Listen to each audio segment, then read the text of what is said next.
up, mediums? Welcome to The Writer's Journey, the show where we are on a journey together to learn more about writing. So thank you for joining us. I'm your host, Lauren Moore, and with me is the witty John Evans. We're going through a series for authors where we bring an expert on the show, hopefully someone who can help you get the details of your genre fiction novel correct. And we're going to ask them questions and maybe get you that information that you need. Tonight, we have on a technical advisor for a number of TV series and movie scripts. So if you write action-adventure stories of any stripe, hopefully you'll get some little gold nuggets out of this conversation. So, what has our guest done that qualifies him as a technical expert? Well, giving you a list of what he hasn't done might be quicker. First, our guest was born and raised on a thoroughbred horse farm and worked at everything from retail, rescue helicopter operations, marine surveying, managing a national radio communications company, and serving in 3 branches of the Army. He also worked as a strike team leader, putting out rural fires while working full-time for the state police as a communications rigger, technical and operational support. Somehow, he also managed to spend over 40 years working in disaster management and rescue, including motor vehicle, SAR, and cave rescue. He's worked as a private investigator and investigated missing cases, and is trained in civil defense and radiological warfare defense. He's done all of this while traveling the world and has stopped by tonight to speak with us. Sam Point, welcome to the show. Thank you very much, Lauren, and hello, everybody. And yep, there's an Australian accent. Unless you want different ones, Lauren, as we discussed. Yeah, he's got a whole list of accents, and I just want to let the audience know tonight is a participatory show. So now that you've heard his bio, if you have any questions about any of that might relate to your novel, so you've got a car chase scene and you want to know about that, or maybe someone got kidnapped and you want to know what exactly which branches of the police force. Depending on where you are in the world, but deal with it. Go ahead and pop that question in the chat, or if you'd like him to give you an accent, you can do that too. Or try. And also, we want to know: can you hear John? Yeah, can you guys hear me? That's a really impressive bio that Sam has, and hopefully you can all hear me. But I have been having microphone problems for the last week or so, and I haven't yet found out what's wrong. So we're just happy to have you on. Thank you for staying up into the wee hours of the morning there in the UK to join us. Yeah, Rick is saying I'm a little quiet there, so hopefully people can cope with anything I have to say, and if Lauren can repeat any questions maybe that I asked, that might solve them. Yeah, let us know in the chat. But so far you sound pretty good to me, so I'm good. So Sam, tell us about your time as a technical advisor, and then we'll get into a lot of the other cool things that you've done. What TV series and/or movies have you worked on, and how did you get into that? Well, TV series was, I don't know if it got to the United States. I know it got to the UK, Home and Away. John's grinning. Yes. Yeah, I was technical advisor on Home and Away for around 2 years. And the reason I got actually was technical advisor was because I saw some pretty poor research done, and then in portraying certain actions, and I actually rang them and said, hey, you're portraying this wrong. That's not how it's done.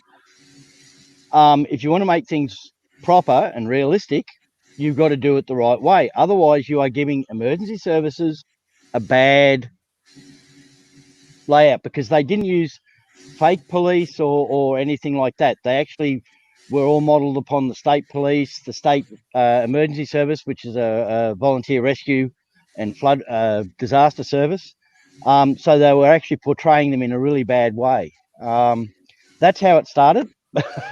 And it took off from there, but to scenes with having to be dragged along the side of a floodboat on a river in the middle of the night, pouring with rain with artificial rain in winter, telling the actors how they had to act in the boat and how to drive the boat. At the same time, passing the director's messages to the actors, because we were mic'd up. We had waterproof headsets that allowed us to receive the director's directions, and then we whispered them over the sound of the motor to the actual actors, because otherwise the actors are sitting there going like this. Oh, you need to look out to the left, and oh, look at that log and all that. Give them prompts, basically. So, I mean, it was technical advice as well as, you get used. No other way around it. So basically, you're like the person stood at the edge of the stage in order to prompt actors with the lines in case they forget something. Except you're in a river, yes, side of a boat. Yes, yes. Yeah. And I was actually in the river because we couldn't train the actors. We couldn't give the actors 8 weeks of training in floodboat operations, in how to operate a floodboat and how to maneuver it and all that. Yes, you'll find guys who've got, fishing licenses for their boats and things like that, but it's a little bit different when you've got wind blowing and lightning flashing and strong water flow. So it wasn't that strong. It was still deemed safe, and there was actually a cable under the water that led from the boat. So if the driver panicked and shut the engine down, it would only drift away about 10 feet. Yeah.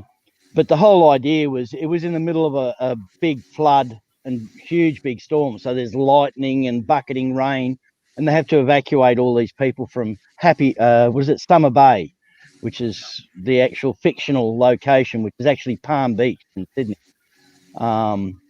So that was one of the things. Other ones, some of it was just basically advice over the phone to a few people. I was, of all things, native orchid technical advisor to Burke's Backyard in Australia for a couple of years. I used to supply native orchids, and there's one on the tree behind me somewhere. I when they used to have an episode coming up and they had things on native orchids or whatever, they'd ring me and ask, okay, this is what the area it's based on, this is whatever, what do we do, what orchids do we use, things like that, how do they grow, blah, blah, blah. So you'd get the technical information on that. Then that would be inserted in the scripts, which would be used by the presenters. Plants would be sourced. A lot of the time they came from my collection, which I don't have anymore. That's what happens when you move 2,500 kilometres. You tend to lose things. It's like moving from Land's End to John O'Groats, I think, John, to put it in the vernacular there. It's about doing that, but like 5 times over. 5 times, yeah. Yeah, I know. I've driven from one end of the UK to the other in basically, I've driven from Sherborne and Dorset through to Carlisle in one day. And I got told, you're stupid, that's a 2-day trip. Absolutely. Everywhere, it takes much longer to drive anywhere in the UK than it does in the US or presumably Australia. Yeah. So. And yet, like a drive from LA, which I've done many times, LA up to a place called Lompoc, which is in California, right next to Vandenberg. I used to do that with my brother-in-law quite a few times, and that's about 2 hours, 2-hour trip. But it's all traffic through Malibu and on the freeway through Santa Barbara that causes all the slowness. Yes. Whereas all our traffic pretty much is like that. Yes. There's no distance between the towns. So no, absolutely not. I mean, I stayed with a relative. 2 miles and I'm in another town. That's basically it. Yeah. That's the thing. I mean, I've got relatives in Cornwall who live in I'm trying to think of the name of the place. But we don't get over to such and such a place very often. It's 2 miles, and they drive past it to go to the shops in the nearest big village or big town. Yeah. But they don't go there because it's too far away. No. It's kind of funny how each location has their own special ways of seeing time, distance, and the culture is so different, which you've probably experienced a lot because you've got family all over the globe and you're visiting them. You're definitely witnessing firsthand how cultures are different. And that's something that, like, as authors, we want to pick up on and we want to use in our novels to make them more realistic and to really bring the reader into the story. So to get that first job, you saw a need in the TV series, and you just went ahead to offer your services, and then you became an advisor, and you were in a lot of advisory roles, working with the producers, working with the directors, working with the actors. Do you have tips on how to do that, on how to communicate with someone? Be in the right place at the right time and know what you're talking about. Oh, okay. Basically, I mean, my first involvement with TV series / movies was, I don't even know if it got to the UK, was a series called Spy Force, which was done in the 1970s. Jack Thompson, and a few others. It was a set in the wartime, World War II. My introduction to that was actually lending a Sten Mark II submachine gun to the producer's son to use in the show, because they only had one Sten gun. Theatrical production in Australia. I mean, he was Paramount Australia.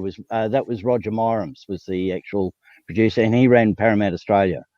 But that was the extent of, we had lots of Lee Enfield rifles, but nothing much else for theatrical use. I was 16 at the time. And I did, at my high school, I did a lot of the, I suppose you could say I was the armourer, and work out things. And I can remember the first time we used a blank firing thing in a theatrical production. It was a whole hall full of schoolboys, because it was a boys only school. And it was a production called Ernie's Incredible Hallucinations. John, I think, knows what I'm talking about. It was actually in English. I'm not sure if it was English or it was... I don't know it, but I can imagine the sort of thing. And I well, can very well picture using a blank firer and some teacher being not happy. You know? Yeah, well, it wasn't not happy. It was absolutely stunned was the thing, because the front 6 rows of boys ended up lying on the ground because they thought it was live round. But that was my first thing. And then I worked on Arsenic and Old Lace, which was is another classic. And quite a few of the guys I went to school with are in the industry still. One of them, Dave Treshuey, does special effects for movies here in Australia. Another, I'm just trying to remember his name. He actually is based in Paris. He's an actor, but he also does voice acting as well. And he was the French voice in, I'm trying to think of the name, where the kids, the people shrink, but it's not the American movie. I can't remember now, but anyway. But also just basically knowing a lot of people, first off through guys I went to school with, then meeting people. One thing in my bio I didn't have, I worked as a roadie on the road for 12 months, working for a Rastafarian reggae band in the early 80s. Had a bad breakup with a girlfriend and got offered the job and went, yep. So I lived out of a suitcase for 12 months, toured all over. And they were a band there wasn't a single Australian in the band. They were all either Jamaican from New York. We had one guy, Ricardo Jose, he was from Puerto Rico, but lived in New York, and he used to show off his gunshot wounds from the gangs in New York. But that introduced me to a few other people within the music industry, which then, of course, led to other people in the film industry. And I've done a couple of unobtrusive extra positions. I was on the third Godzilla movie, which is, they actually filmed part of it in Sydney. And also in, see, my brain's going now. I'm getting too old for this. No, you're doing great. You're doing great. But this whole time I'm kind of thinking, man, people who are in some pretty high-powered positions, but also people who are type A and driven and goal-oriented. An idea for how they want their movie to look. But how do you give advice to someone who's got that who's got that mindset, but they don't necessarily have the experience that you've had to know how things are. So how do you communicate that kind of information to someone? Well, I mean, basically, you got to be careful because some producers, writers can be a little bit, don't touch my work and all that. But when they say something like, for example, okay, they grabbed the chest from the library, ran outside, jumped on a horse and galloped out and away from the mansion as fast as they could so that they could, well, okay, one, you have to explain to them, okay, it's a chest, which means it's big, square, it's got two handles on it. You tell me how you get on a horse carrying that. Two, how come the horses are already saddled up? Okay. So you've got to go through. Oh, there we go. That's my dog going off, and there's probably mail being delivered. But you've got to go through, right, okay, you want to carry a load and you want to get on a horse and get away. One, you've got to work out why the horses are going to be there and saddled the first off. So, okay, they were saddled up by the strappers for guests to go on morning rides. So they were already saddled up. Now, you can't grab a chest. So, you take your knapsack down, empty the chest into the knapsack, do up the knapsack, sling it on your back, run downstairs, find a horse, and lead it to the gate, open the gate, mount up, and ride off. But it's a case of you've got to take what story they've got and then expand it. But expand it so they understand it, and expand it so that they know that you're not trying to take over their ideas or their actual story base, but you've got to expand that other slight bit. It's like trying to explain to Chris Kuznetsky. I've probably pronounced it wrong. One of his latest books is based in Malta. But in that, they were searching and they were going through tunnels underground using a GPS on a phone. GPSs do not work underground. They generally don't even work in buildings. So you can't use a phone-based GPS underground. Try and explain that and then say, and I did. I don't know whether he's actually modified it, but you can't use GPSs. And everybody thinks there's all this brilliant idea that everything works, and all that. Well, it doesn't. The one movie where they got basically everything right, or one of the movies where they got basically everything right, is, as I mentioned to you in a message last night, Lauren, Taken, which is that movie that's set in Paris and all that. Yeah. I can follow exactly what's in that, and everything he did and everything that was done, it's done right. If you're an editor or an author and you've got that editor-author relationship and you've got to communicate that a scene needs to be fixed in your view, come at it with information. Come at it not just to point out a hole, but to point out a solution. Yep, that's basically let the person know you're on their side, you're on their team, and think about the story they're trying to tell and how you can help them tell that story. I'm really glad you brought up Taken because we have a question from the chat. Dean Floyd asks, any experience with fugitive apprehension or bounty hunting? How does that work? Okay. Well, in Australia, we don't have that. We do not have bounty hunting is forbidden.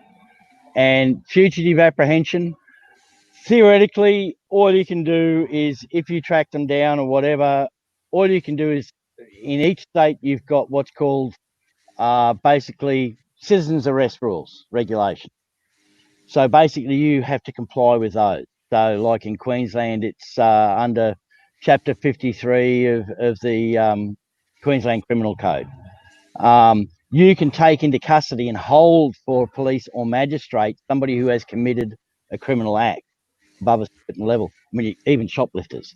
But that's the thing. Yes, I have done it, but a lot of it, as I mentioned, as was in my bio, worked on some things with we're trying to track missing backpackers. That's going back 30 plus years. But that was actually working in conjunction with state and federal law enforcement. And we were trying to figure out why suddenly 20 blonde-haired, blue-eyed girls went missing over a period in an area. And it's not a small area, it was a large area. But we ended up with a lot of work and a lot of asking questions, a lot of walking out things. The reason they use private inquiry agents back then, it's a little bit different now, but the reason why they do it is because sometimes if there's I'm not going to say criminal because you can't call them that, somebody might not like anybody looking into what they're doing. So they'll take a subpoena out against state police for harassment or something like that, so they can't go near them and observe them. That's when they sometimes use private inquiry agents for that. I haven't done it for many years, but I have been called back in to look at things because something was running very similar, but it wasn't girls, it was actually drugs. With that, it was just an advisor thing. I just sat back. They just took the advice and ran with it. But it was a case of they let me know what was going on. They had all the surveillance and all that. But it's just a case of it was running very much the same as an operation I'd been on years ago. And I was actually rang up by one of the guys who was on the operation with, only because he'd been watching my Facebook page and seen that I happened to be in a particular town at the time and said, "Hey, are you busy? Can you spare some time? Are you working?" And I said, "Well, I can't do the work because I work for the state police and blah, blah, blah." "Oh, well, how about advising? We'll feed you, we'll transport you." Yeah, so that's it. And I don't look like it, so I can blend in quite well. Yeah, go on. Have you read any books that involve bounty hunting and fugitive apprehension, anything like that? On how to write a book like that? I have read a few books over the years about it. Skip tracing is a classic, where somebody owes a lot of money or whatever, or they've got in America, they've got a bail bond on them, and they get the bail bond set and then they leave town. They just shoot through and try and submerge themselves. Ways of tracking them through registration and things like that. It's all different in each country, so it's very hard. You can go on some information here, particularly if they're still, of all things, if they're still voting, because voting, as in, well, see, in Australia, it's compulsory for everybody to vote, but no political party has anything to do with it. So you have to go on the electoral roll. Now that electoral roll, anybody can access to check. So you can actually check to see if somebody's on the electoral roll, but they may have moved, if you check the federal electoral roll, they may have moved to Perth, which is an 8.5 hour plane trip away from here. So that's one way. Courts are the only ones who can get bank details and things like that, law enforcement, basically.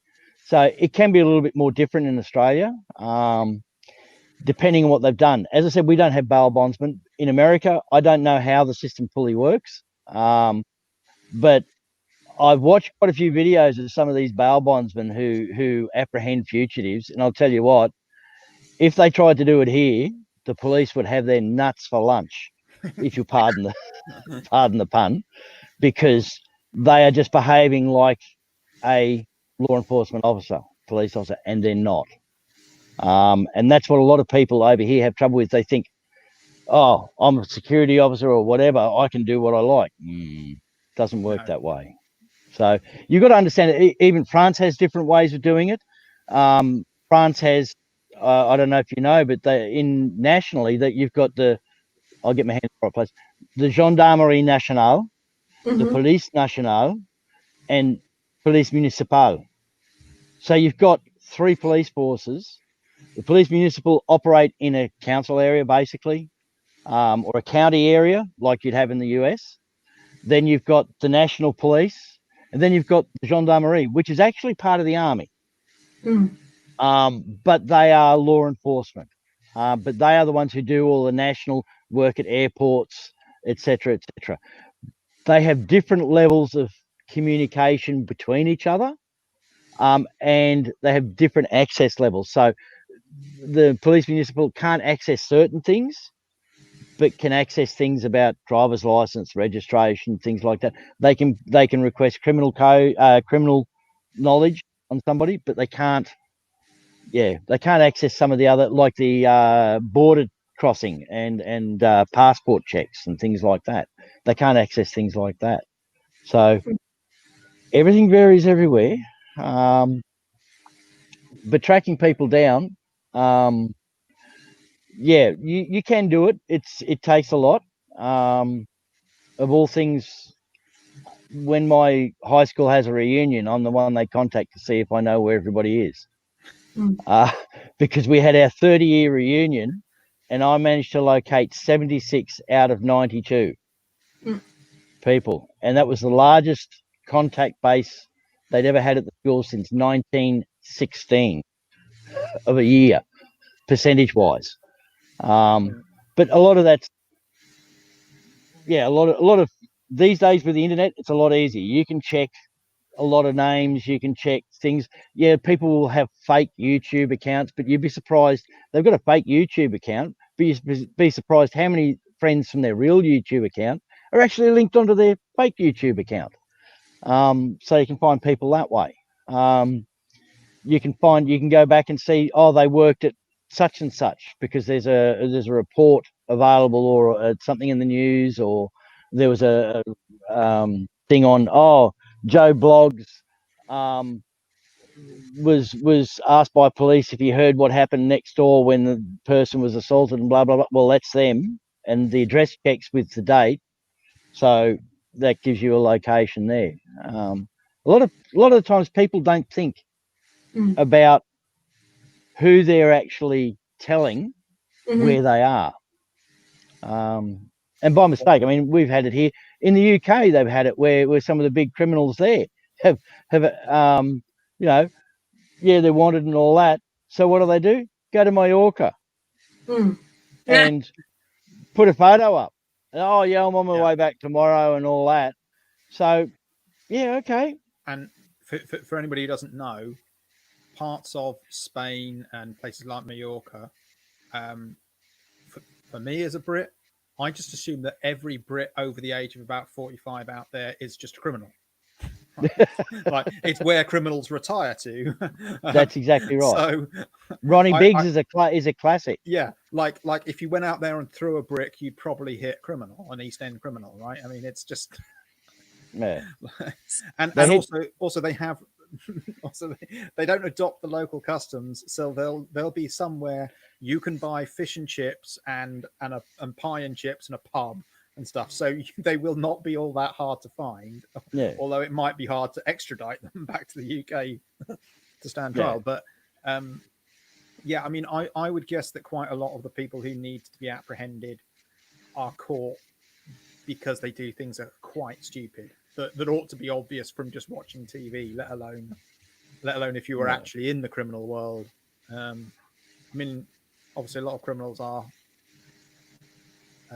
solo amateurs. Like, serial killers don't sit around in serial killer clubs talking to each other about how to evade the police, because that's how you get caught. But organized criminals, they've got friends and family. They teach people how to do what they're going to do. But still, when you read about, so and so was caught after 10 years, it's usually because they did something really silly, like they went and visited their mum in the nursing home or something, send a birthday card is a classic. Yes. Yes. Or things like that. Check that their tail lights were working, so they got stopped in a routine traffic stop. Yeah. So, guys, what if I have a plot that revolves around something I don't know much about, and a setting I don't know much about? Let's take Majorca because it sounds brilliant. Like, let's put a thriller in Majorca where you throw a brick and it hits a criminal every time. And let's pick kidnapping, human trafficking. I don't know a whole lot about the process of that.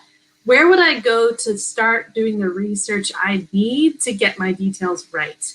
And that can be for Sam or John, because John, I know you're a science fiction author. You've had to do stuff like that with physics, spaceships, and Marines in space. So Sam, what do you think? Where would I go to start researching that?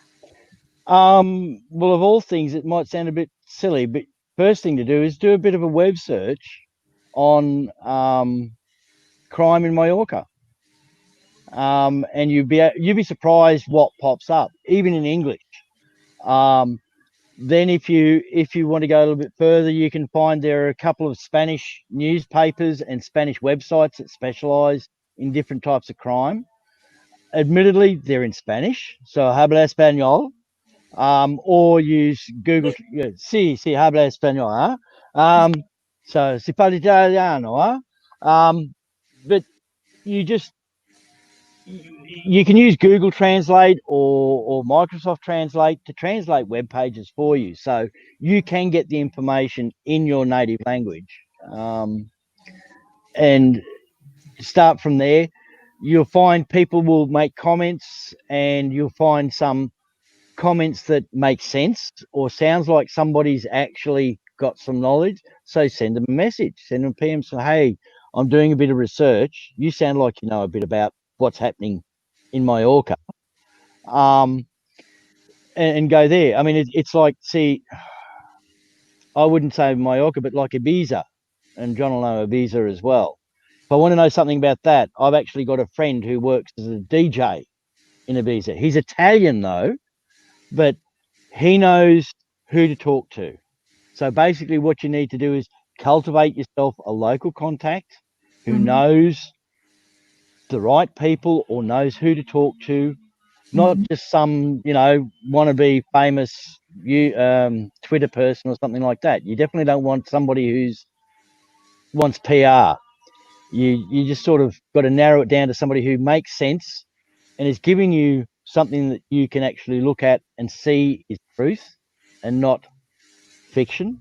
They may be wanting to write books as well.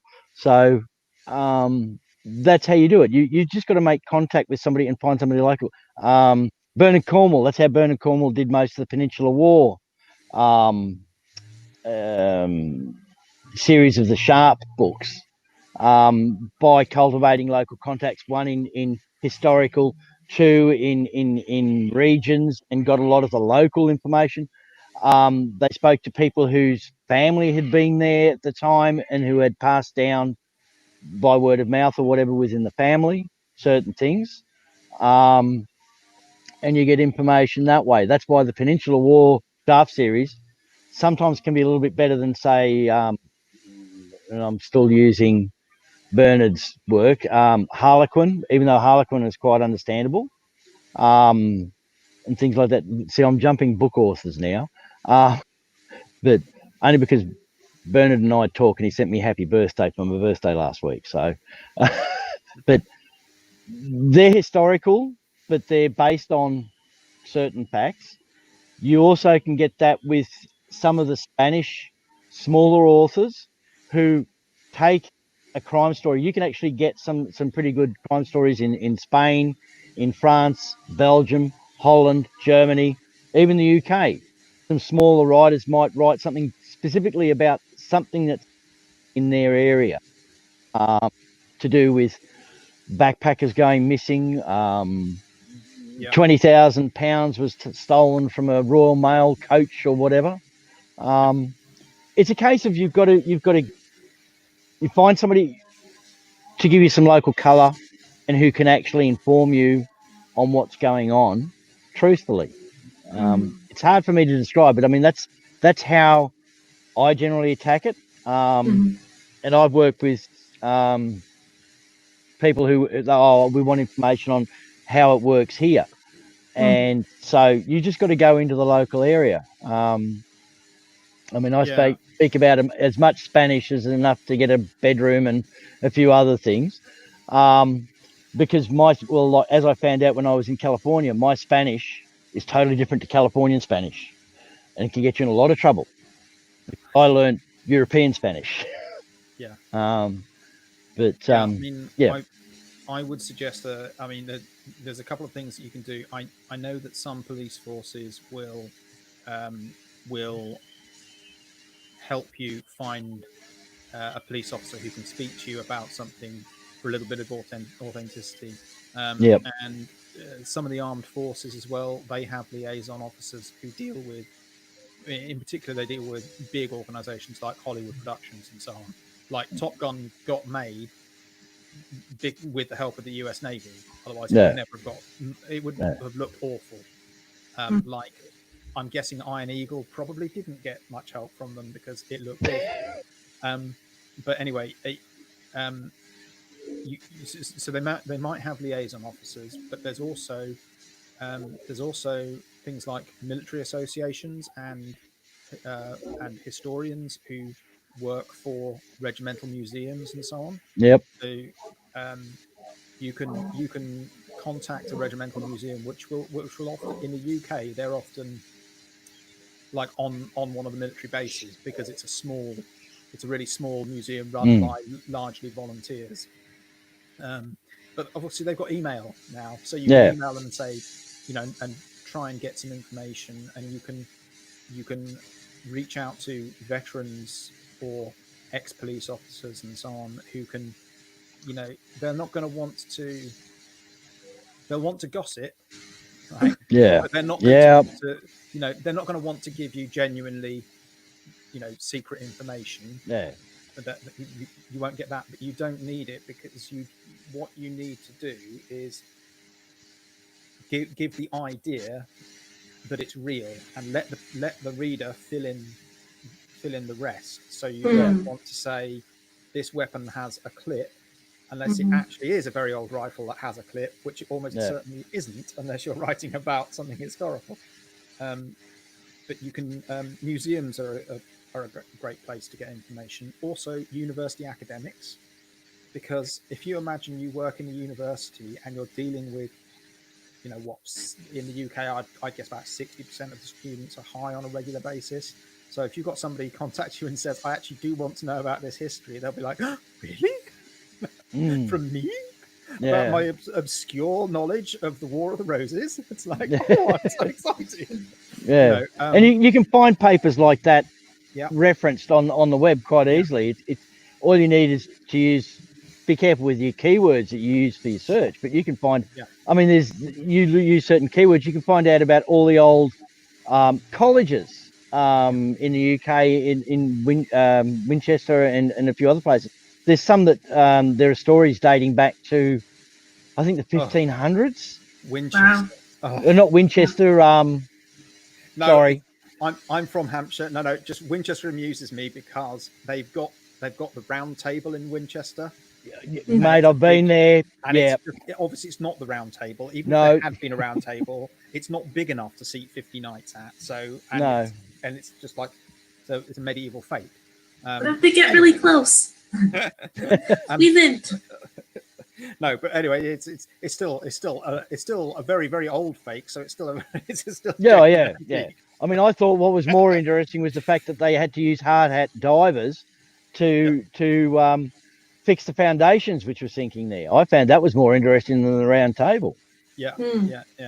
So There's a lot of old, fascinating buildings in places yeah, like Winchester. But I'll tell you another good source that will surprise a lot of people. Um, I mean, maybe a lot of people know about this, but there's a thing called the CIA World Fact Book, published yep, by the actual CIA. It's live, it's online, and essentially, it's like uh, it, it's like the the Gazette or whatever at the back of an atlas, except that it doesn't just list populations of countries. It lists things like, this is a drugs triangle from this country to so and so. So it gives Right. some of yeah, the sort of, it's not top secret stuff, but it gives stuff no, that you wouldn't normally know for certain that is Mhm. public knowledge, really. mm, Because a lot of information about, where crime happens is part of the public record in courts and so on. But the CIA has a responsibility to publish a certain amount of stuff. for freedom of information and so on. So they can't. They're not supposed to keep everything secret, right? No. I don't know if any of the other intelligence agencies. Interpol has a fairly large one as well. You can actually access Interpol. That's great. Which I've done on occasion. Yeah. There are other places, even the UN, certain parts of the UN, UNHCR has information on what effects are brought about by drug or crime gangs in countries and how it affects the humanitarian side of things. Yeah. And that can lead to subject matter experts as well, because like you were saying, academic papers might be over your head, but you might relatively easily find somebody who's willing to spend a little bit of time answering a couple of questions. As long as you're not asking for like, could you just rewrite me 20,000 words on human trafficking in Spain or something? But if you've got a few questions. Speaking about academic papers, we do have a question from the audience. Michael Penman asks, since fistfights, shootouts, and car chases are far different in real life than in fiction, where should an author draw the line between dramatic license and boring reality? I saw a video on Facebook just yesterday. Josh Hayes shared it, and it was of a guy with a knife coming at a female cop with a gun, and she had to shoot again and again and again and again and again and again and again. Because as she shot, the person is still coming on after her with the knife. And that's something you don't see in TV, and you probably don't see in too many novels. So this is a really good question. Where should an author draw the line between dramatic license and boring reality? Well, we actually had one yesterday. I'm trying to remember whether it was in Victoria or in Queensland, where young police officers who haven't been on the beat very long, a woman was being attacked in a park by a guy with a knife, and they turn up and they go through the procedures, put the knife down, drop it, and all this. And they end up having to shoot the guy. And it's very traumatic because they followed all their procedures, but it's all documented. And the thing is, there will be a report on it. So that's another thing. There will be a report on it, which will become, after it's proceeded through all the things, you can do an FOI and ask to view something like that. So that will actually give you a view of the actual proper police procedure and how things are handled with things like that. But fistfights and car chases and so much on TV is fanciful, in the movies, even in books. I've even sat down and followed a supposed car chase in a town which I know really well, or in a city I know really well, and I'm trying to figure out how they transmogrify themselves from one location to another location 20 miles away without driving through the center of town, because you can't do it. And yet somehow in the book it went that way.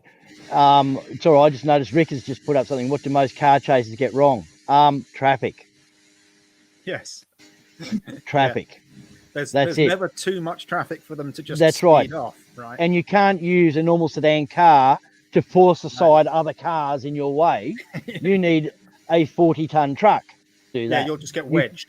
You'll just get wedged. That's it. Yeah. And then you're stuck. And that's how most car chases end in the UK. Australia, well, not really Australia because they don't allow them, in the US.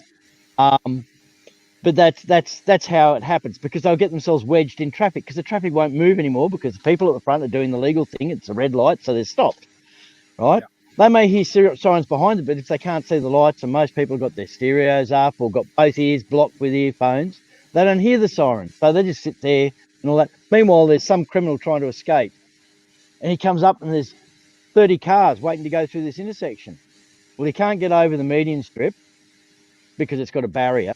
So he's only got one direction to go. But the other cars aren't moving. So he goes, I'll try and fit through this gap. Most of them don't even know how wide their car is, so they'll just wedge themselves straight away.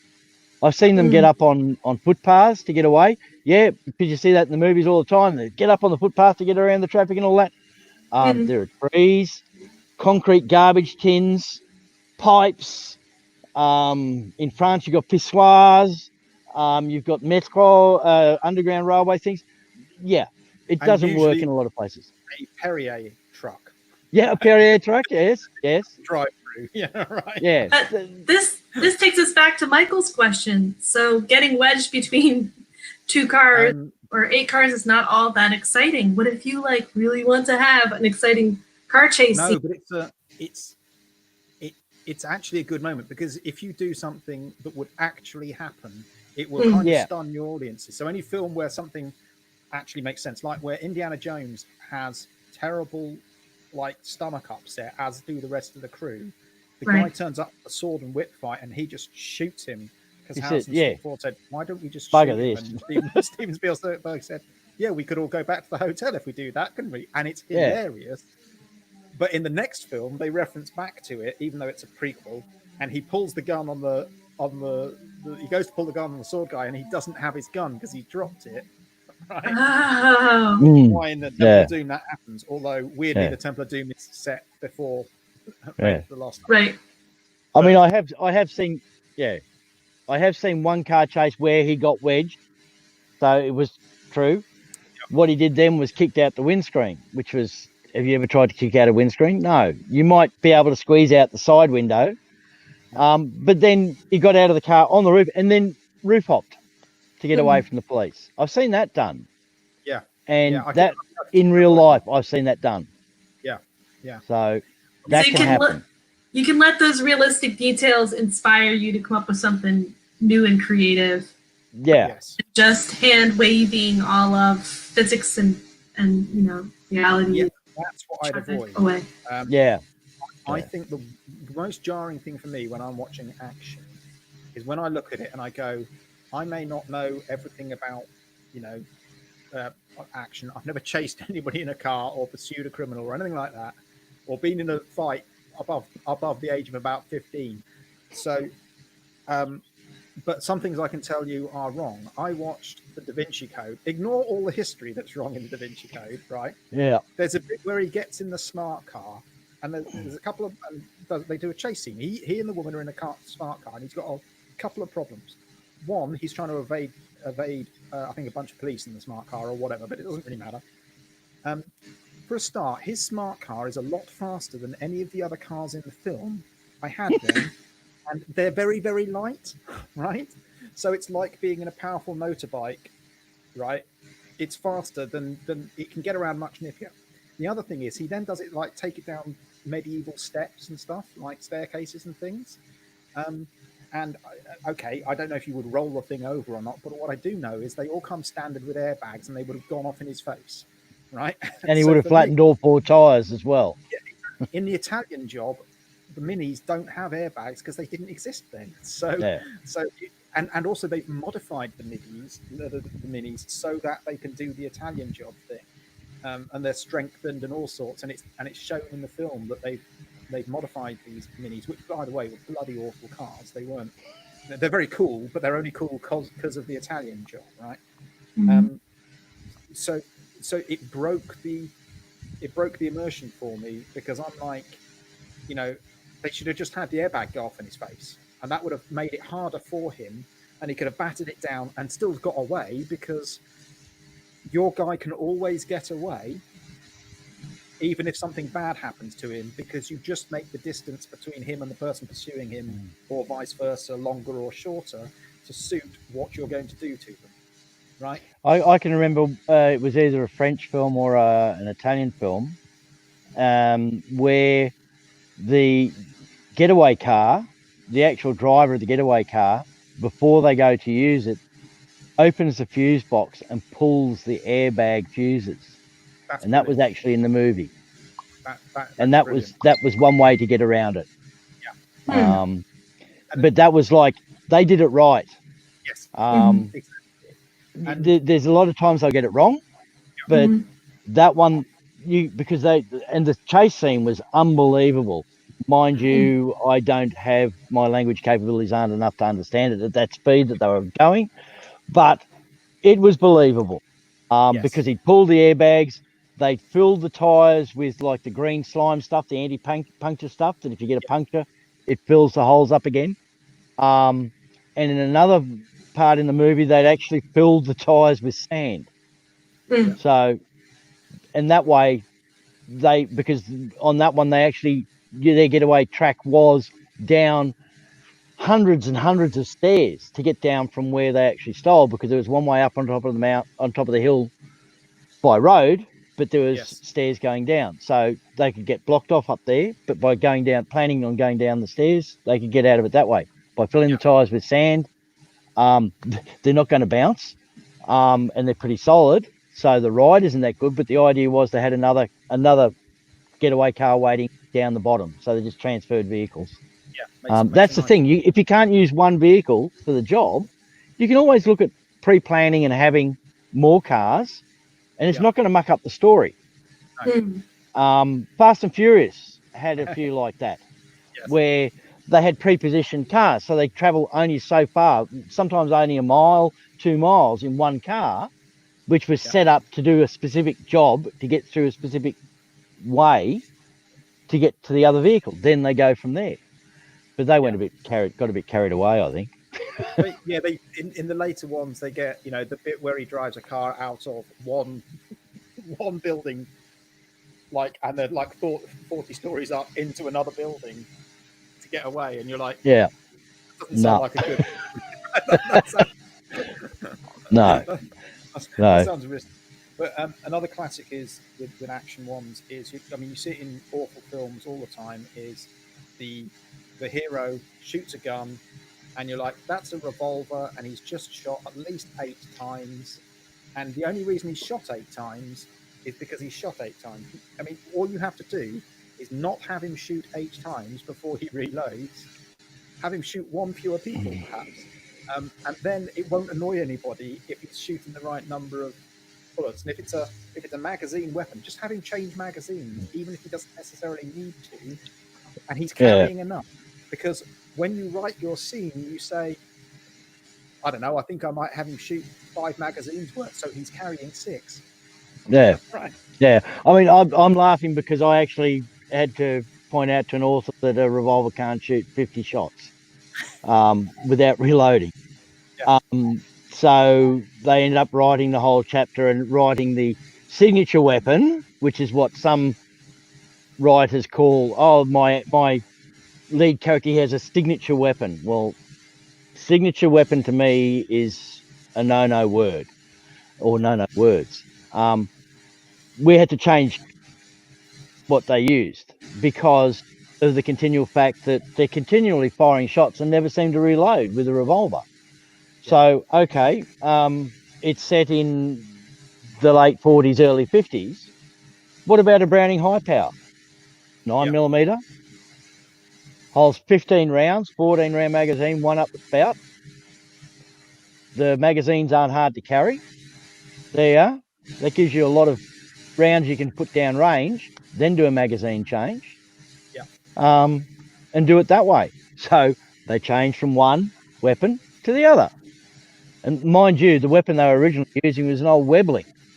And Webleys, to reload them, there's no such thing as speed loaders for Webleys. You get half moon clips, which hold 3 rounds each. But how they work is to reload a Webley, you push a lever on just next to the hammer, and it breaks open like a break open shotgun. And it ejects your empties then you put your half moon clips in, close it again, and you fire. But it means it's more than just simply eject magazine, shove. Basically, that's just 2 actions. Eject with a finger on one hand, and then shove a fresh one in, because you don't have to catch the magazine if you're actually not on the battlefield or not on a film set or whatever. But that's how it works. So whereas doing a Webley, it's a case of break the weapon. You've got to use 2 hands to spring eject the things. Then you've got to reach down into a pouch, pull out your first 3 rounds, then grab another 3 rounds, and then close it up. Meanwhile, the guy on the other side who's got a Browning high power has put 6 rounds dead center of mass. So forget that. The other classic is the long shots, or shooting at a vehicle, but not knowing the windage. Oh, you shot a pistol at such and such. Yeah, you can shoot pistols at at a wide distance. I mean, I used to work with a guy who was an ex work. We didn't actually get paid, but helped him out. He's actually a British South African police, in other words, Rhodesian sniper during the Rhodesian War. But I helped him. He used to instruct one of the police specialist units. We used to teach them how to use their service sidearm, which is a 40 caliber Glock, whatever, to shoot at 100 meters. And what we use as targets on the range, tomato stakes. Tomato stake is about that wide.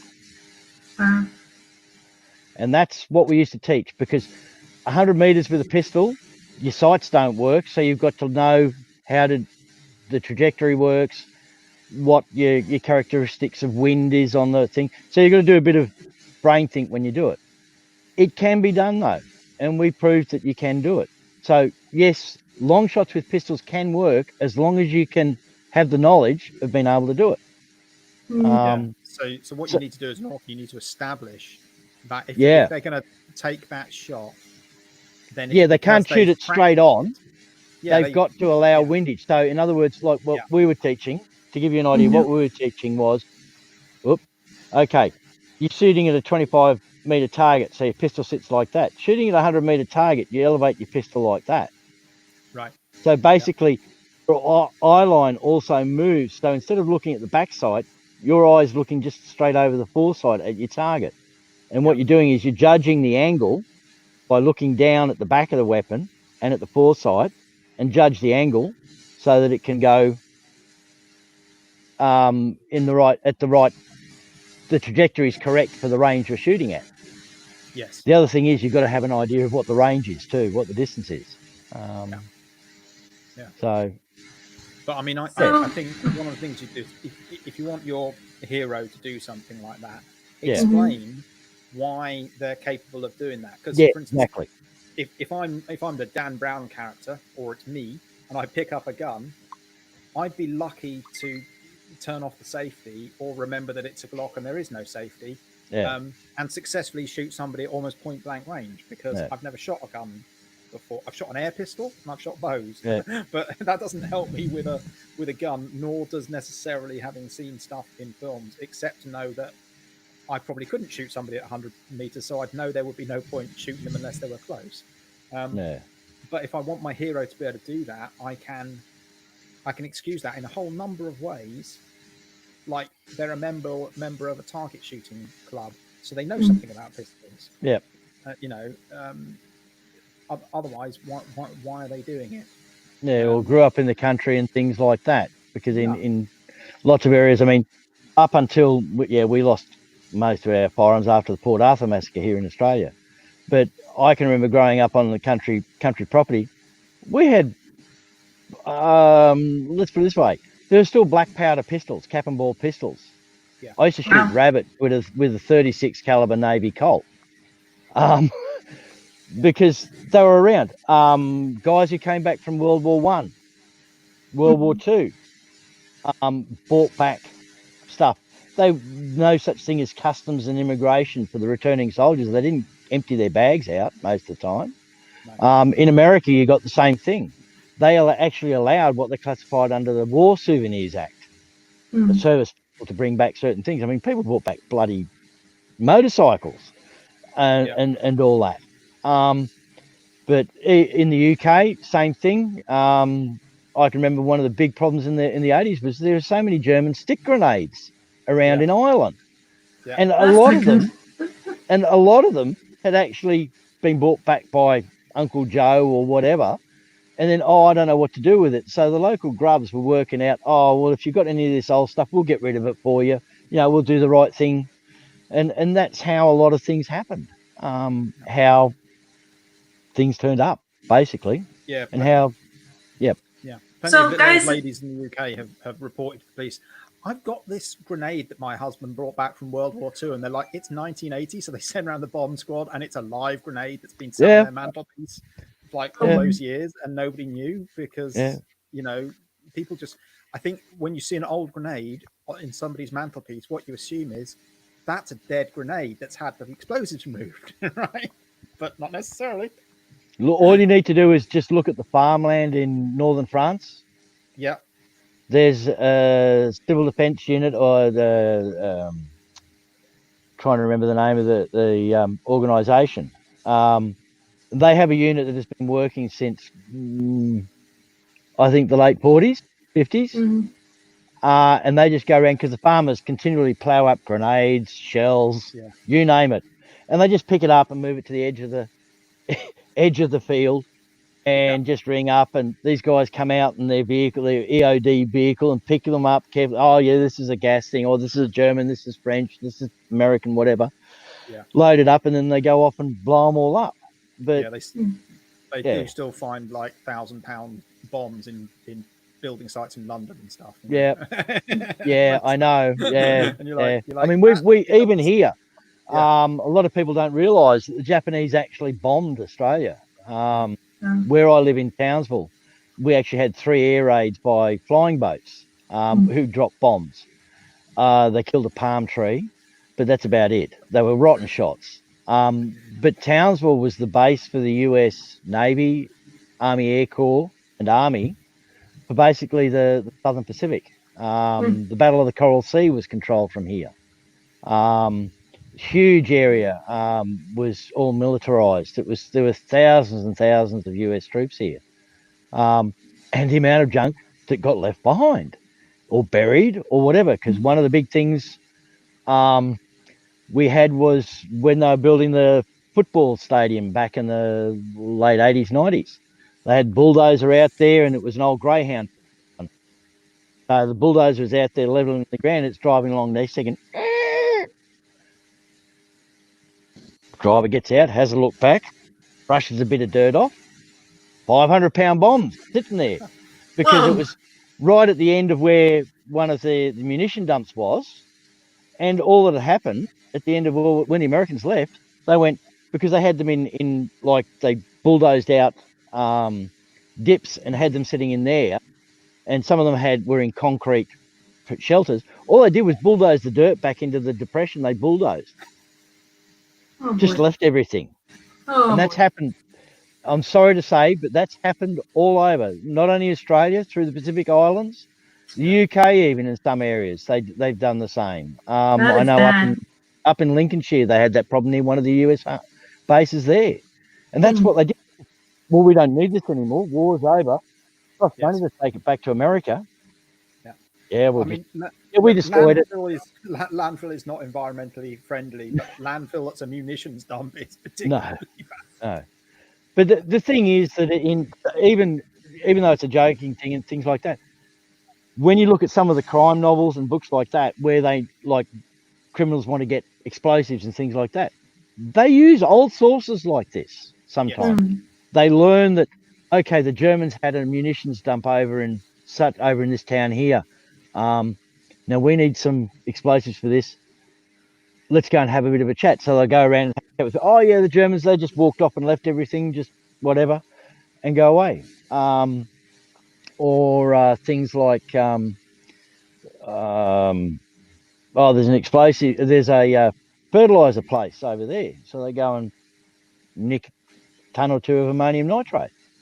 I'm not going to mention any more because you can get busted for saying how to make things like that. But I mean, even in the classic what was the classic movie, classic book and then movie, and he showed you how to make homemade napalm, and that was trying to remember the sniper, de Gaulle. Day of the Jackal. Day of the Jackal. In that, he actually showed how to make homemade napalm in your bathtub.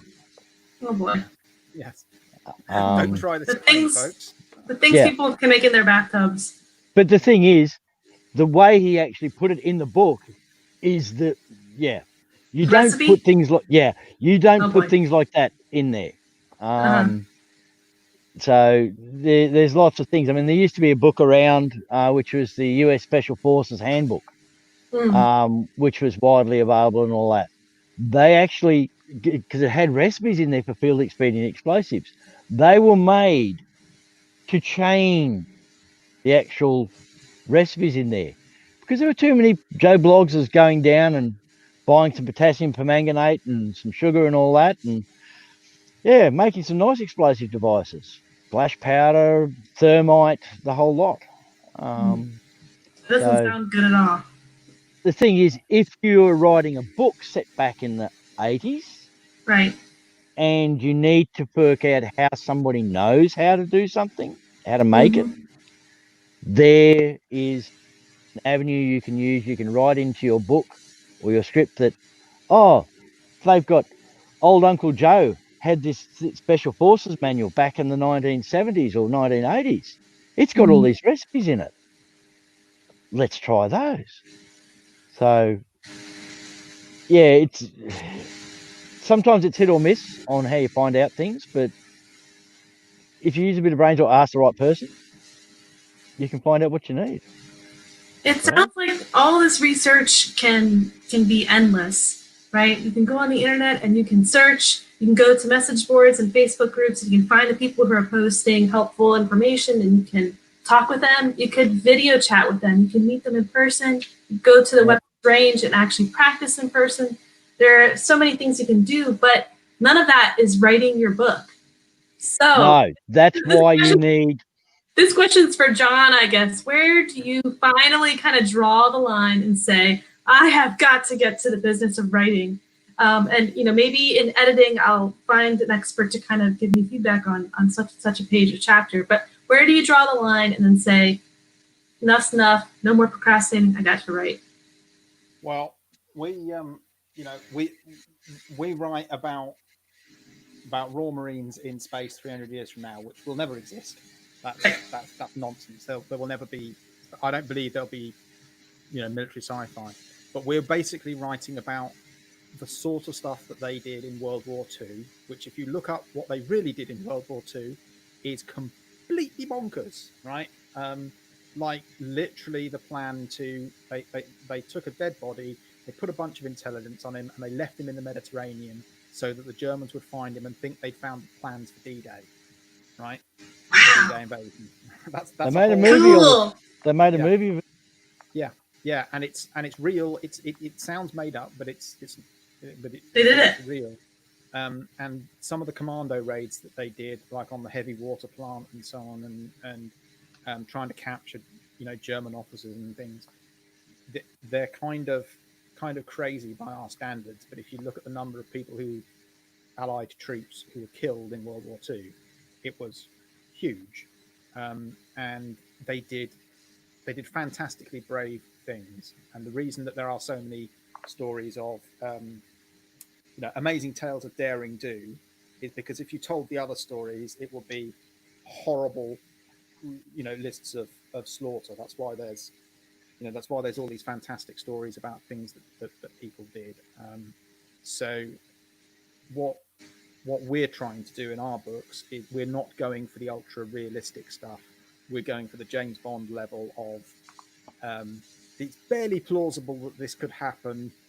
It would be, well, like if you were playing a role-playing game, it would be like, oh, on my D100 I rolled a 1. Yay! My crazy plan came off, and we're trying to look for a certain amount of plausibility, but what we're trying to avoid is things like not changing your magazine enough, so you're firing infinite bullets, and that, because that's really annoying, or getting very basic terminology just completely wrong, which these days is just it's just evidence of your inability to Google, right?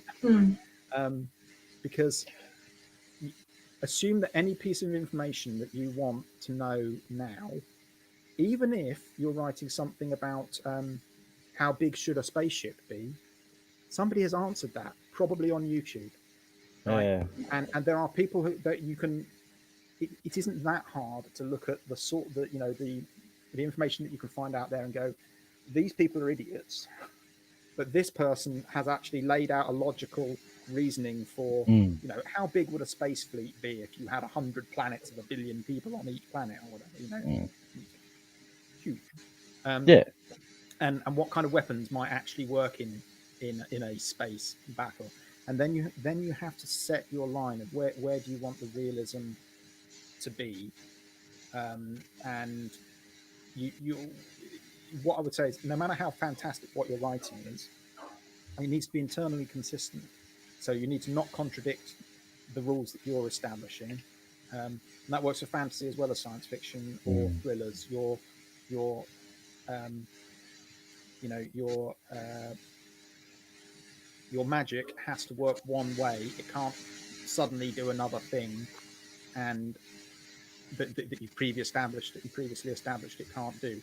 For instance, if you establish in Harry Potter that you can't use Accio to summon living creatures to you, because that would make it too powerful, so it just doesn't work, right? You can't then, in Fantastic Beasts in the 1920s set previously, have Accio work on living creatures.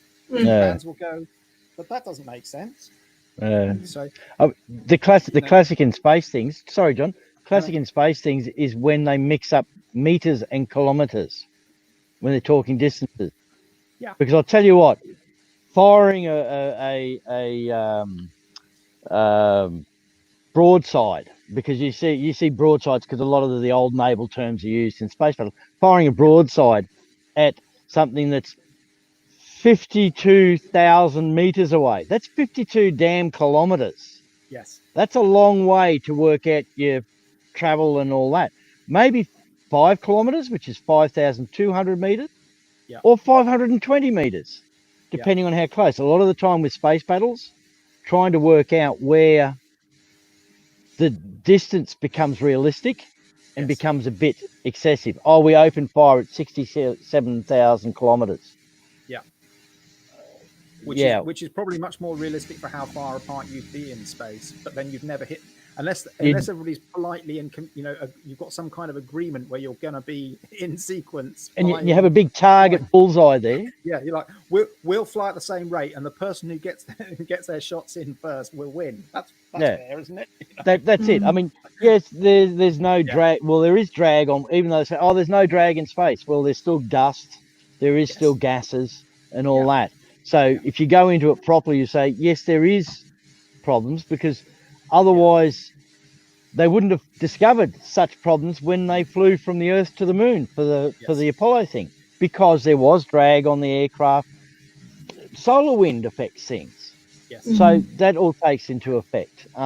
Gases and dust affects beam weapons, light lasers and things like that. Speaking of weapons, real quick, because I know we're a bit over time. I have a question about rail guns versus coil guns. Rail guns you could only put on a big vessel because they require mega amps to operate, and they also have a limited life of their rails currently.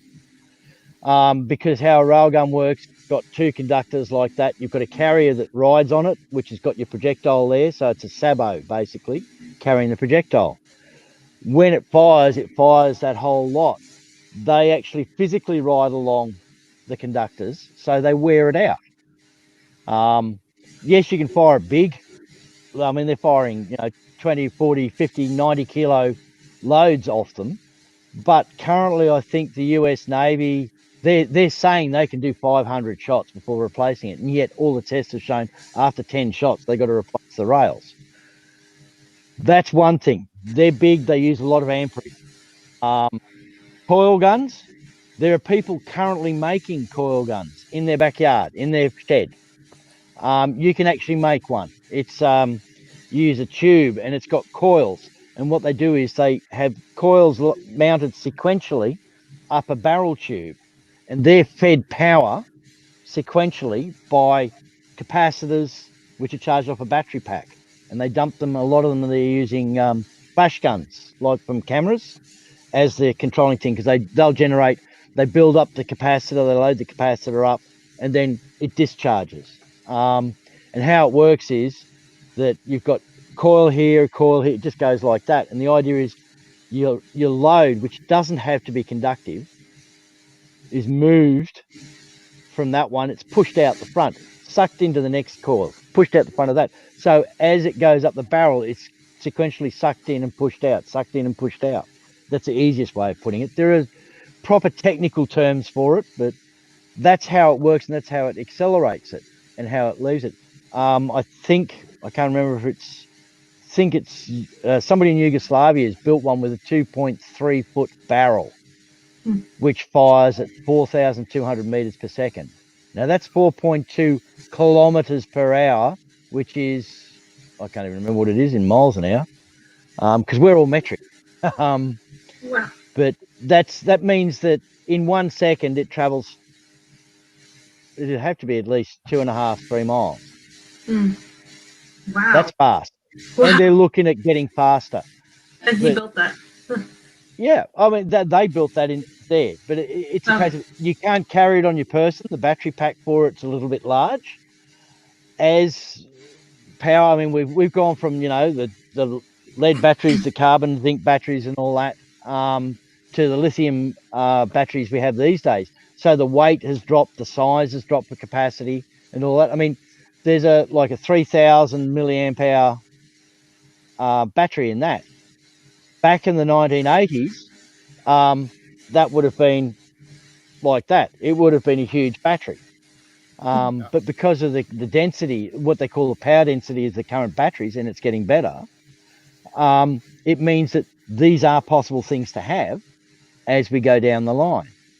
Some of these portable ones they've worked at, they don't shoot at that rate, at that high velocity. They still shoot, but they run those off 18-volt Ryobi drill batteries and things like that. But the recharge for them, you fire a shot, you wait about 5 minutes for it to reload. So it's not a case of pew, pew, pew, pew, pew. It's pew, sit and wait, make a cup of tea, whatever, have a quiet ale, and then you can shoot again.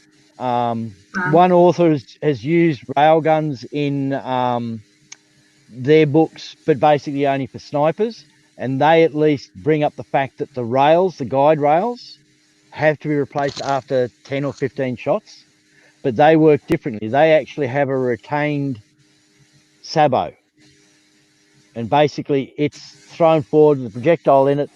It throws the projectile out, but retains the sabot. So you've only got the small projectile being sent at the higher speed. And then they just reloads again. That comes back. They reverse the magnetic field, so it pulls it back, and then they reload it again. That's a sniper rifle. Yes, theoretically it's man portable. You have to carry spare elements with you, and it's only good for so many shots. And if those rails get knocked, you can throw it away. It's no longer accurate because it won't even shoot. So coil guns are probably going to be the way. They're a lot more portable, a lot more easier made. As I said, we can make one these days. Somebody can make one in their back shed. Yes, it's not very big, but it means then that because they can make it in their back shed, it's more possible to miniaturize it and use more modern facilities commercially to get something that actually works. I mean, the other thing you've got to remember, like with the Royal Space Marines or whatever with John's, thing is, if you're actually in open space and you're going from point A to point B, if you fire any weapon that fires a projectile, you go the opposite direction at the same speed. You can't get rid of Newton's law. So if you fire any type of projectile, be it a railgun or whatever, it is going to recoil. You are going to have a pushback. Some authors write that in it because they say, their railgun is mounted ventrally. In other words, it runs straight down forward and aft, and it only fires out the front. So when they fire it, it actually pushes the vessel back at a certain speed, depending on the weight of the projectile. You're still going to get it, even with railguns. Coil guns, the same thing. So if you're going into shooting in space, you're going to have to go back to the old James Bond 007 Moonraker, where they used lasers. And that was it, because the easiest way, if you're in space, use a high-power laser to poke holes or to burn holes in spacesuits. There's no such thing as camouflaged armor if you're facing lasers. You've got to have mirrored effect. A lot of people forget that lasers light, it's reflected. So if you're trying to avoid getting burnt by a laser, you need something that reflects it and disperses it. So, something which just sends it all off in different angles. But these are a lot of the things that some authors forget about Newton's law, which we all learned at school, but most people have forgotten by now. But it does affect how you write and things like that. I mean, there was one recently which I read, which I had a quiet laugh because it's got nothing to do with Newton's law, but they're using interceptors and they're fighting aliens and all that. And he pushed the throttle to the wall and then used the throttle and moved it left and moved it right to dodge it. No, use a control stick for that. Throttle's just your no-go juice. Yeah. And then there's another one. Oh, we're running fusion reactors that are powered by H3 in our shuttles and blah, blah, blah. Okay, well, what's your reaction mass? You got the reactors, but you never talk about refueling your damn shuttles or how long they can operate on their fuel load. So they work for 3 months without refueling. Must be a huge fuel tank in the thing. So you got to think of a lot of things when you write a book, or produce a movie or something like that. You got to be realistic. Things might look great on the screen, but by God, there's a lot of people who'll pick them apart afterwards if given half the time. You see that with Star Trek. You see that with Star Wars. Yeah, Josh. Yeah. And I'll do it, even though in ours we've got all sorts of silly stuff in ours. But one thing you have to do is set your level of realism. Like Tinker Tailor Soldier Spy is really realistic. It's almost like he was a spy before he wrote. He was. That's the one they made the movie out of, Lauren. Yeah. Obviously, Ian Fleming was in SOE along with his cousin Christopher Lee, which is a fact I love. Yeah. Did you read one of their first? Did you read his first book, which talked about what he did during the war? I haven't, no. But read it. Read it. Lee's book, or no, Ian Fleming. Yeah, I should get around to reading that. It's an interesting read because you find out where he got half his ideas from. Yes. But they were mad. I mean, some of his stuff is fairly realistic, but also the weird way that Bond kind of acts is also a bit like Fleming himself in the sense that he would sign away the rights to his film rights on napkins in bars to get money to drink with, Yep. Yeah.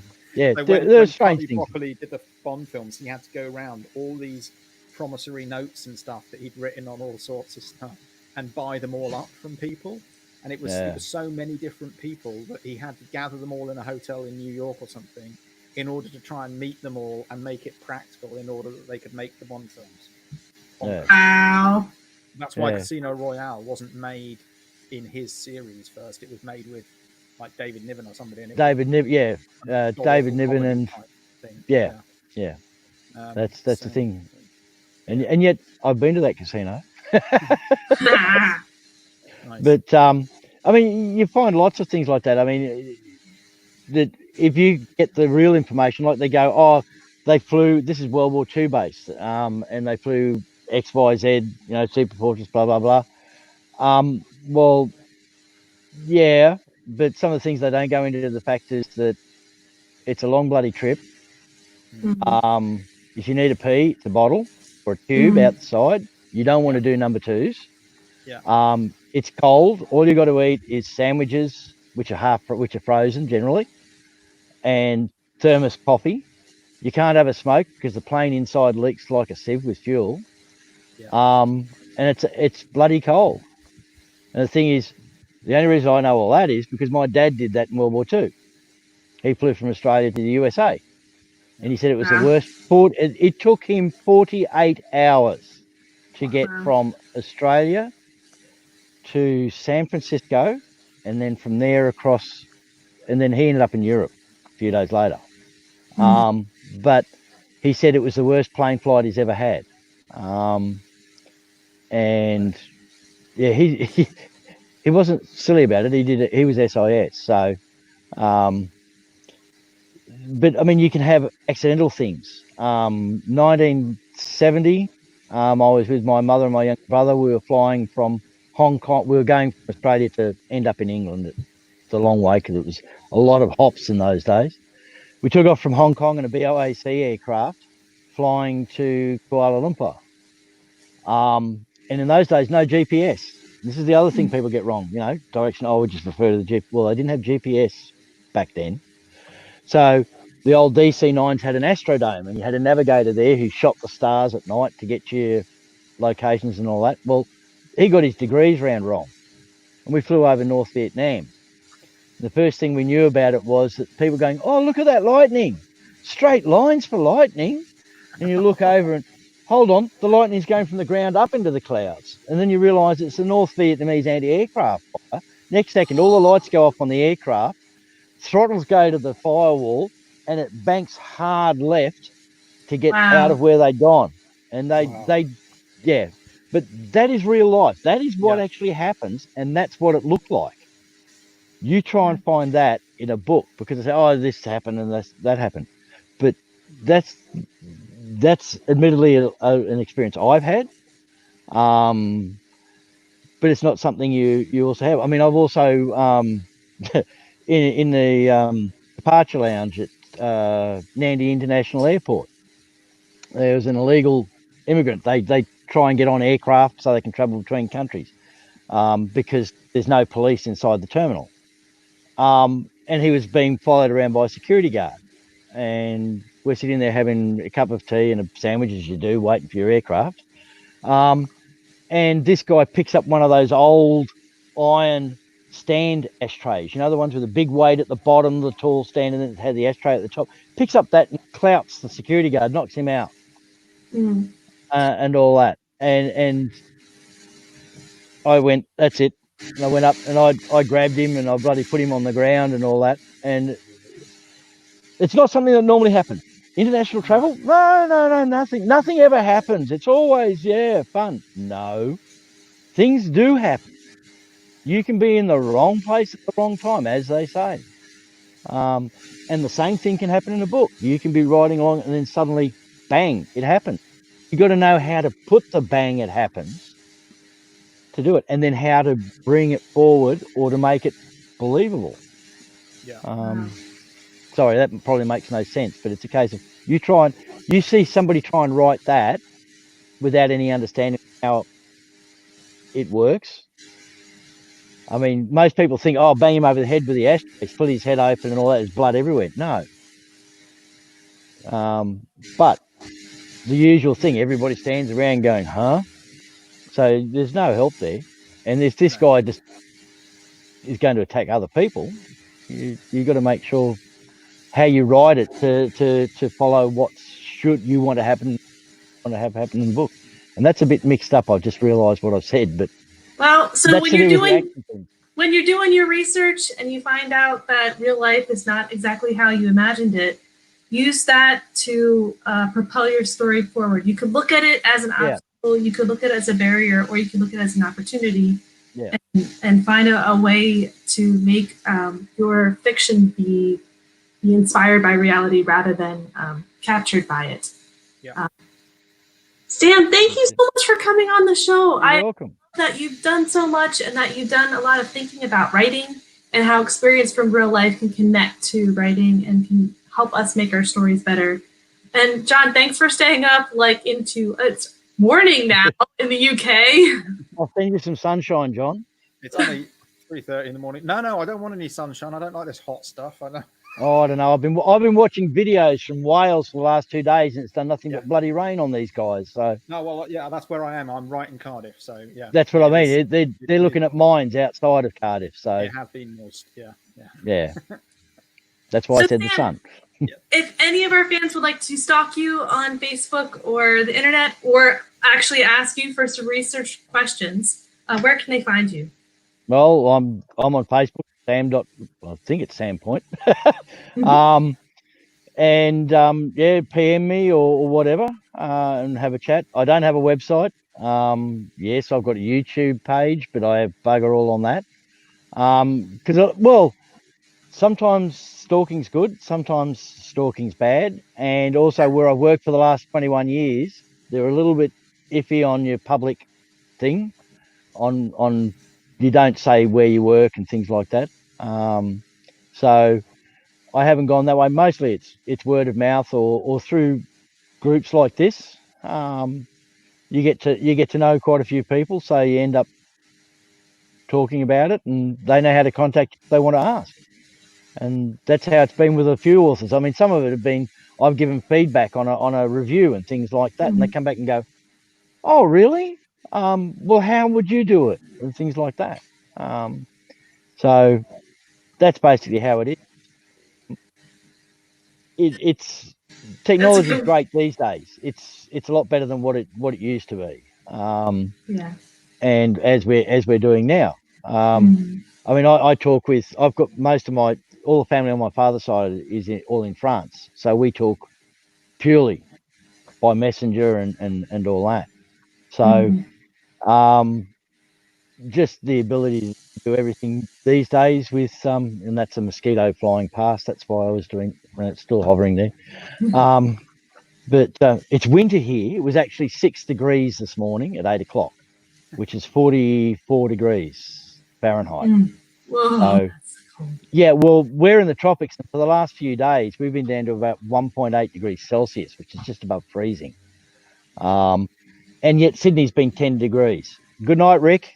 Good night, Rick. Good night, John. everybody. Where can folks find you? Okay. Right, Joe. You can find our stuff at imaginarybrother.com. You can find me on Facebook if you want to talk to me for any reason. That's fine. And occasionally I log into our Imaginary Brother Twitter. So that's basically. Yeah, I can be found hanging in groups somewhere as well. Yes. Yeah, you see Sam in all sorts of groups. All right, guys. Well, thanks for hanging in there with us. Next Thursday, it'll be Kayleen Williams with Walt Rabillard. They'll be talking about weapons and strategies and tactics, and giving you the proper way to talk about your weapons. And see, obviously, I need to watch this show next week. Yeah. So thanks, everyone, for coming on the show. Thanks, audience, for joining us. To everyone in the live chat, thank you for hanging out with us. Let us know what you thought about the show in the comments, and show your support with a thumbs up and hitting that subscribe and bell button so you always know we've got more shows going on. For John Evans and Sam Point, I'm Lauren Moore. Thank you for joining us on the Writer's Journey. We'll see you next time to talk about some reading, writing, and everything in between right here on the Writer's Journey with Keystroke Mediums. Good night.